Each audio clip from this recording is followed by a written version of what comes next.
akka sabaatti diina kana dura dhaabannee iltii gonfachuun abjuu guyyaa kana jechuudha yoo kama hogganoota fi kama miseensota siyaasaa kan goonu ta'a. Haala kana jijjiiruun ijaarsa fi hoggana haaraa barbaada. Ijaarsi kun alaa fi biyyattis miseensota dhaabbilee siyaasaa, jaarmolee hawaasummaa, waldaalee amantii, ijaarsota dinagdee, dargaggoota, dubartoota dameeyyii hundaa gurguddisee, waaqessee kan qabsoo irraa dhalatti hirmaachisu ta'uu qabu.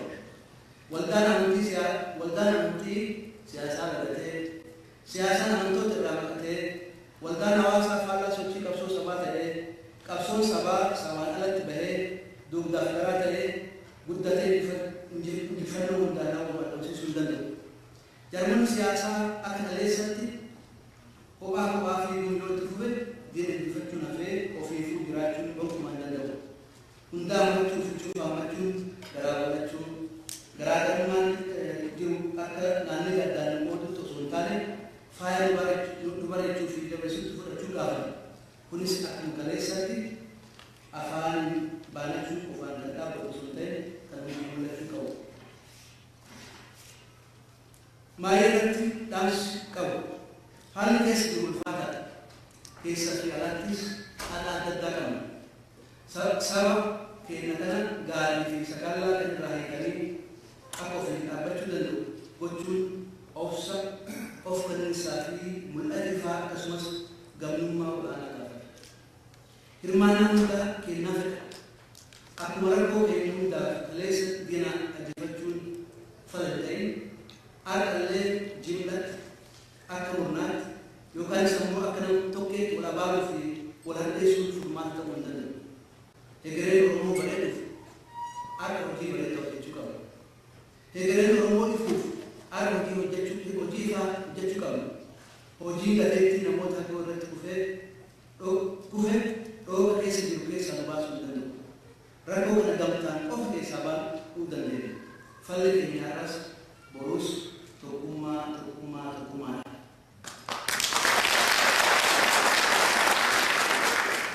Kana dhugoomsuuf jaarmonni Oromoo gaafii tokkummaa akka deebisan uummanni Oromoo bakka jiru hundarratti dhiibbaa irratti buusuu barbaachisa jechuudha.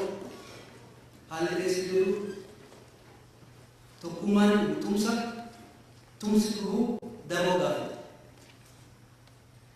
Rakkoo keessa jiruuf karaan qaxxaamuraan galmaan ga'u jiru. Bilisummaan akkuma kaleessaa qabsoo dhiigaa fi dafqa dhaabate.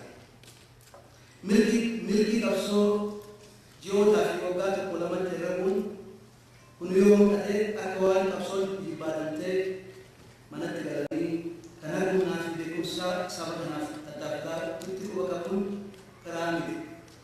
Akkasumas waggaa qabsoo keessa turan lakkaa'achuun akka waan qabsoon sabaa namoota koo alatti ijjibattuu fi sammuu gurguddotti yaadamus dogoggora. Karaan qabsoo kan eeggatu dheeraadha. Guuta barbaada. Gurmuu fedha. Garaa gurguddaadha. Kanaaf milkiin gamtaan hojjechuu fi tokkoomuu keessatti akka argamu amannee harka wal qabachuun tokkummaaf haa dhaabbannuus ni jedha. Kana goonu egeree Oromoo fi Oromiyaa ifaa ta'uun alarraa akka aduu ganamaa hanga'ee mul'ata.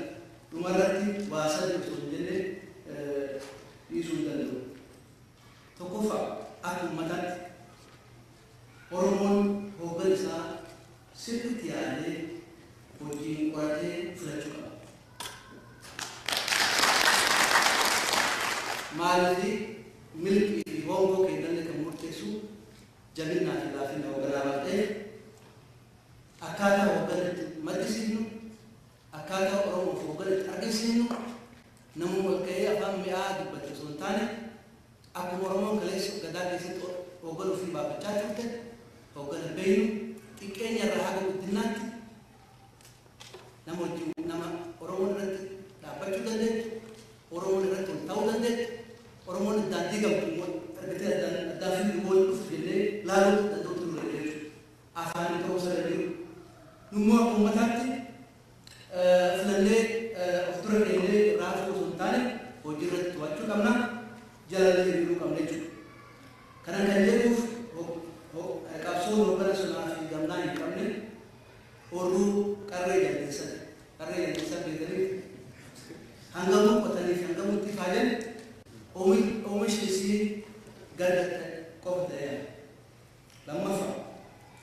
abjuun qabsaa'ota Oromoo tokkoomsu kan mooraa tokkotti isaan deebisu deebisallee humna isaan taasisu abjuun kaleessa abjuun ganamaadha.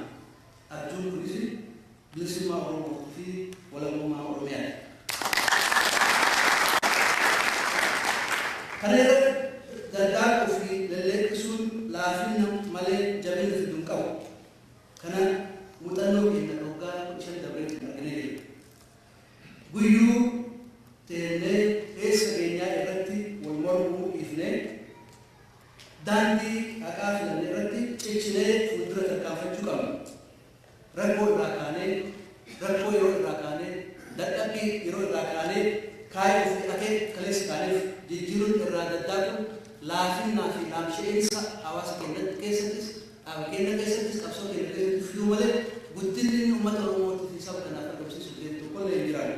Kanaaf kaayuun qabsoo kun akeekkatee manaa ba'e akkuma kaleessa argamnee kaayuu baqaati kaayuu kanatti jechuu barbaachisa. Kan biraa maayirratti akkuma reefu lubni jedhanii abdiin namni abdiin jiraata. Namni abdii qabu rakkoo fedhe yoo isa mudate irra qaxxaamuruu isa dhibu abdii jiruu isatti himuu barbaada. Yeroo reefu haasaatii jalqabu akka uummataatti akka sabaatti dukkana keessa akka jiru halkan keessa akka jiru isin ibsee jira jechuudha. Maayirratti waan isin ibsuu barbaada. Halkan kun halkan jalqabaatii miti halkan bari'uuf dhiyaata. Ka bariisan fuuldura isaa jirtu jechuudha, dhiyoo jirtu jechuudha.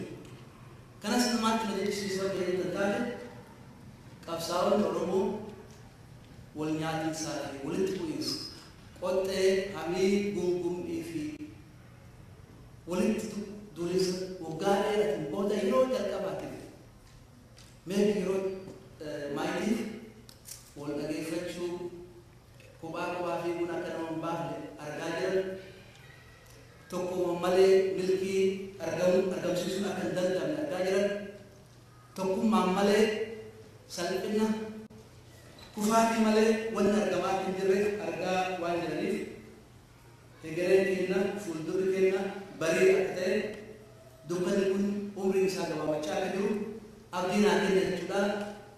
Kana dhugoofsuuf immoo hojiin kun hojii dhaabbatatti dhiifamu, hoogganootatti dhiifamu yookaan immoo miseensota siyaasaa hojjetanii qabsoo qixxaamanii jala jiranitti dhiifamu osoo hin taane dubbii sabaa waan ta'eef, dubbii keessa guddaa waan ta'eef manatti galtanuu, qabsoo keessa jiraattanuu, charchii keessa jiraattanuu, masjiida keessa jiraattanuu, waldaa hawaasummaa garaagaraa keessa jiraattanuu dubbiin kun dubbii keessa waan taateef dubbii tokkummaa Oromoo irratti halkanii guyyaa akka hojjetanii isin jira.